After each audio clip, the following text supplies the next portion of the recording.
थे, उनको याद भी किया, उनकी खलिश भी बहुत महसूस हो रही है। लेकिन मैं जानती हूँ कि माँ का आशीर्वाद मुझ पर बरस रहा है और जहाँ भी होंगी मेरी शायद बल्लाइयाँ ली। मोदी जी की गारंटी है कि मोदी 3.0 में भारत की economy third largest in the world वो बना के रहेगी। आगामी लोकसभा चुनाव के लिए भारतीय जनता पार्टी ने पहली लिस्ट जारी कर दी है, जिसमें नई दिल्ली से बांसुरी स्वराज को टिकट दी गई है।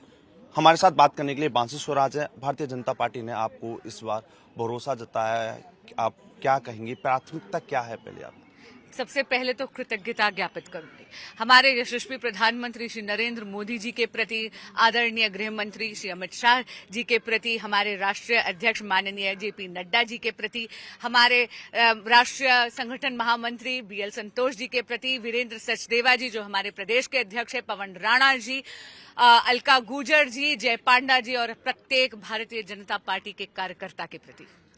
रही बात प्राथमिकताएं क्या हैं, तो भगवान राम की कृपा और विकास में मोदी जी का काम, ये प्राथमिकता है।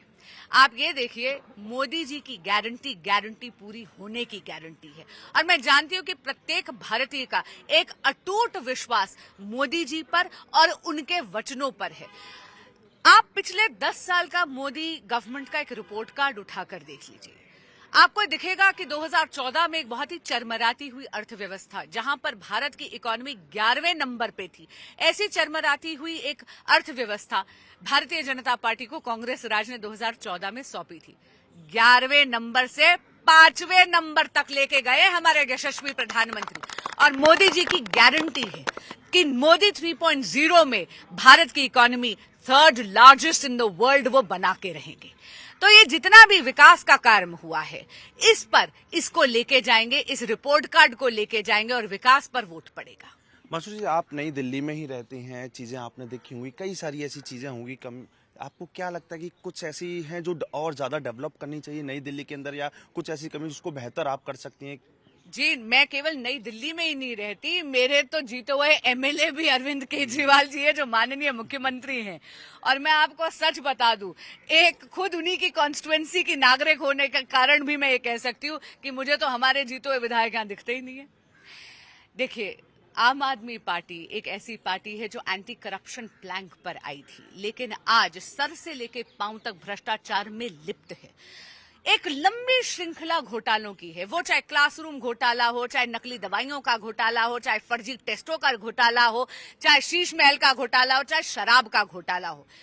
Trial court, high court, supreme court, सभी देश की कचहरियां भी अवाक रह गई हैं और कह रही हैं कि एक प्राइमा फेसी करप्शन की एविडेंस आम आदमी पार्टी के लीडर्स के खिलाफ इस्टेब्लिश हो रही है। दिल्ली की जनता त्रस्त है और ये बहुत अहम लोकल मुद्दा है जिस पर भी वोट भाजपा के फेवर में पड़ेगा लोकसभा चुनाव में। अच्छा, ये भारतीय जनता पार्टी ने यूथ पर बहुत भरोसा दिखाया है इस बार चुनाव में काफी, और आप भी हैं, पहला टिकट मिला है, किस तरीके से आप देखती हैं कि यूथ को भारतीय जनता पार्टी के अंदर, युवाओं को कितना ज्यादा वो मिल रहा है?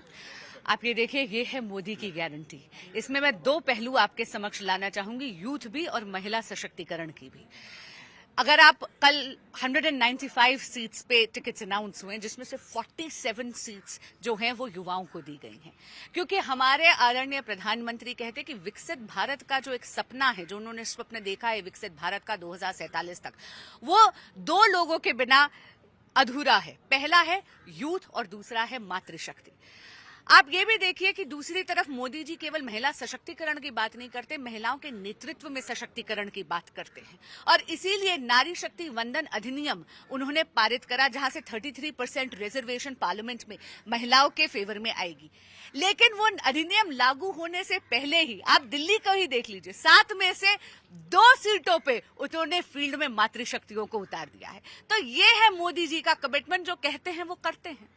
अब मैं बात करूंगा, आपको टिकट मिला है, आप इस समय पर अपनी मां को याद करेंगे। सुषमा स्वराज, वो भी महिला यूथ में आई थी, हमने देखा था, उनका भी काफी अच्छा चीजें रही थी, तो अपनी मां को आपने याद किया?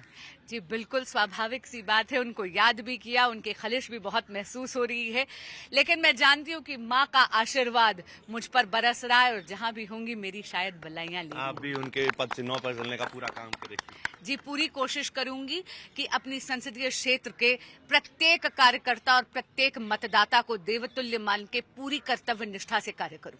हमारे साथ बांसुरी स्वराज जी, इन्होंने बोला है कि ऐसे समय पर अपनी मां को मैं बहुत याद कर रही हूं और उनके पद चिन्हों पर करूंगी। जिस तरीके से उन्होंने अपनी कार्यशैली में अपने इतने काम किए, उसी तरीके से अपने संसदीय क्षेत्र में पूरी निष्ठा के साथ काम करूंगी। कैमरामैन कमल कांत के साथ अमित गौतम, टाइम्स 9 भारत, दिल्ली।